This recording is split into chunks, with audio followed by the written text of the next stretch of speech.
as hot today, although there's a lot of people outside for whatever reason. And what's going on today?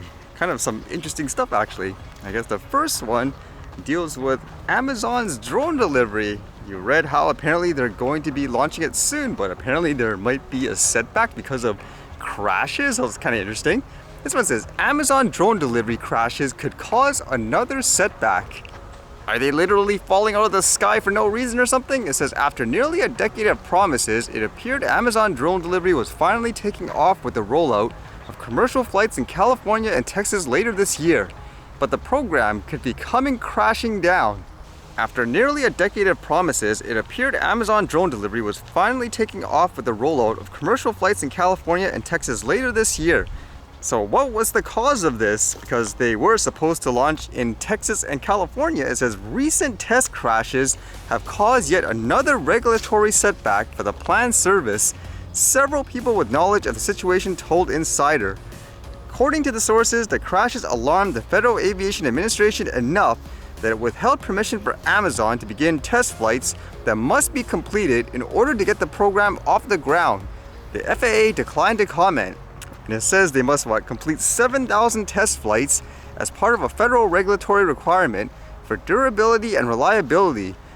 And what do they have to do, I guess, to satisfy this requirement? It says Amazon must complete 7,000 test flights as part of a federal regulatory requirement for durability and reliability. According to an internal document, it had hoped to complete nearly all of them by the end of July. So far, the company has completed 3,000 flights, but none count toward the requirement because the FAA has yet to approve the tests, sources told Insider. Wow, that's really bad. Doing all those that doesn't count, I guess, towards their requirements and all that. And it says Amazon heavily disputed the claim that the FAA refused to sign off on the test flights, calling the statement shared with Insider wrong or purposely misleading. So which side do you believe? And it says Prime Air complies with all FAA requirements.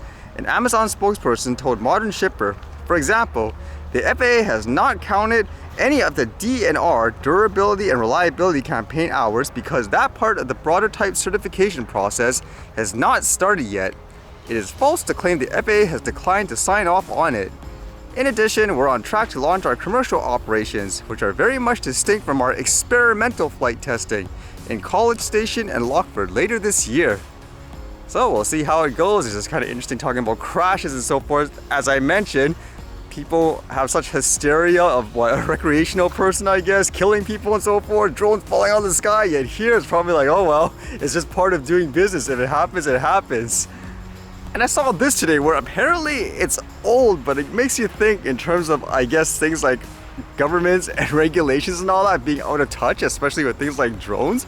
Apparently, I guess this person here, Liz Truss, way back, people were having, I guess, issues with people using drones in places such as prisons and so forth. And so apparently, I guess, I don't know what this is, like some parliament or something like that. She had like a proposal, or what she said they were doing to stop the problem, I guess, drones flying in things like prisons, is there's dogs that bark on it. And according to her, I guess that should scare away the drone. I'm like, what? I mean, you can hear it yourself here. I was at HMP Pentonville last week. They've now got patrol dogs who are barking, which helps deter drones. So we're using all kinds of solutions to deal with contraband coming into our prison. Think about that. You're a government official making, I guess, regulations and stuff like that, and this is your form of logic. You have a drone issue, for example, in that instance, bring dogs out. I'm pretty sure that'll scare away the drone. You can see even the person in the background looks like they're trying not to laugh, but they can't help it. It makes you wonder if they have these types of perceptions, like in these instances, what else are they coming up with where they're just completely, I guess, oblivious to? Yet for some reason, I guess they're the ones coming up with all the rules and so forth, huh? And the last thing I read related to actually government and stuff like that too, it related to that story where apparently in Sri Lanka, a lot of people have just had enough, where the government pretty much took the place down to nothing, like it's full of debt and so forth. And because of that, there's been massive protests. They pretty much took over buildings and all that. And the person actually resigned, the person that was in charge.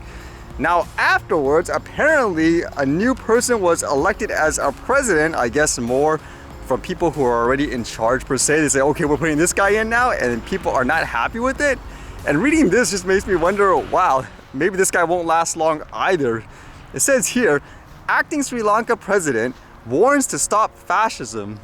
So what are they going to do, I guess, to calm everyone down to get things back on track per se? It says, as Sri Lanka awaits the formal resignation of President Gotabaya Rajapaksa, Speaker Mahinda Yapa Apewardena said Wednesday that Rajapaksa has informed him that he will submit his resignation within the course of the day. Prime Minister Ranil Wickremesinghe, who has been named the acting president after Rajapaksa fled to Maldives in the wee hours of Wednesday, has appointed a military council comprising the police and the military, besides imposing island-wide emergency and curfew in the western province.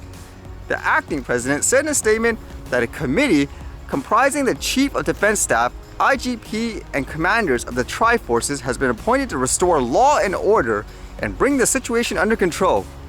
Wickremesinghe said that the public protest has to be controlled as it is leading to fascism. Meanwhile, the protesters on Wednesday stormed the PM's office, adding to the list of important buildings which have been occupied by the people since July 9th, including the president's house, office, and prime minister's official residence. Yeah, I'm wondering if that's the right way to go. Basically saying, for example, I guess protesters are leading to fascism and all that, because in this case, when you have that many people that are upset, I don't think blaming them would be the solution in that case. Because it makes me think, are all these politicians, for example, in recent times, did they all come from the same, school per se? Where it just feels like in these instances, they come with more of the mentality of, I rule you, you do as I say, or I'll get these people to come after you take away this and that. It should be the other way around, especially in these instances, because when you talk about things like democracy, for example, just thinking of it critically, theoretically, let's just say, I don't know the exact numbers in this place, if more than half of the population determine this is how they want it in terms of, I don't know what it is, an elected person, the way the place is run, then technically you should have to go by whatever it is that they want. That's the quote democracy per se, isn't it? In that case here, if let's just say there was, 80% of the people that said this is how we want it, then it doesn't matter technically how crazy you think it is, that's what they want. That's what I would think anyways. And in that sense, if you are the quote minority telling them, saying, no, you're crazy or whatever, I'm gonna get this and that after you, isn't that, fascism in general? The only way I can explain it, I guess, just from reading everything and how it doesn't really make sense in that aspect is it's kind of like the person is coming more from the perspective of they're a corporation or a company. You people, for example, you're the quote customer, and their job is to convince you as the customer to, I guess, follow along with whatever new product and stuff that they're launching to take your money and then use that money to build what they consider as the ideal solution for you. Whereas it shouldn't be the case, because it's kind of like the other way around, where no, it's they gave you the money to give you a quote, job or business to invent something in general. So you can't just take that money and then say, oh, I'm still building what I want versus what you want. To me, that's what it feels like overall in terms of the mindset. And in this example, I guess my other analogy would be, if it is coming from the company example, it's almost like they told everyone, hey, pre-order my product or whatever, give me everybody $500 or whatever, we'll make you this. So when time came, they didn't actually make people that. And so now instead of saying, okay, we screwed up or whatever, we'll fix it, it's, no, you people, you need to do it this way because we know what's best for you. That's what it feels like anyways. Or here, if you wanted to say, it's the quote law, that's the way it is. If technically the mass majority of the people don't agree with it, then I would imagine your job as the quote government official would be to get rid of that law or to modify it ASAP, because that's not what the people want per se. Basically find ways to reduce all the bureaucracy and all that. It brings up that point I mentioned again, where it seemed like a lot of politicians or government officials around the world have been resigning. Wonder why that's the case, huh?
See you guys later.